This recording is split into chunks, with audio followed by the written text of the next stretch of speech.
এরকম ছবি আমরা ক্যাপকাটের মাধ্যমে এডিটিং করব। আমরা ফাইল থেকে আমাদের ক্যাপকাটে নিয়ে আসব আমাদের ছবিটা, ভিডিও আমি আগে 4টা আলাদা আলাদা করে নিচ্ছি। আপনারা এবং আলাদা আলাদা করে নেবেন, 4টা ভিডিও আলাদা আলাদা 4-5 থেকে 4টা আলাদা করে নেবেন। এরপরে আমরা ওভারলে করে নেব, ভিডিওগুলোকে আমরা ওভারলে করে নিচে নিয়ে আসব।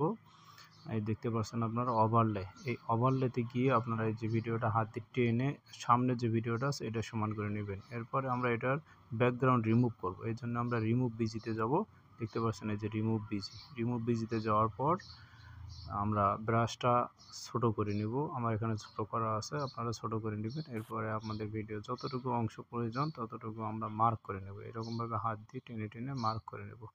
মার্ক করে নেওয়ার পর আমরা এখানে দেখতে পাচ্ছেন একটা আসবে, এখানে সবুজ একটা চিহ্ন আসবে। হ্যাঁ, সবুজ চিহ্ন আসলে তারপরে আমরা এখানে টিক চিহ্ন দিয়ে দেব, তাহলে আমাদের এটা সেভ হয়ে যাবে।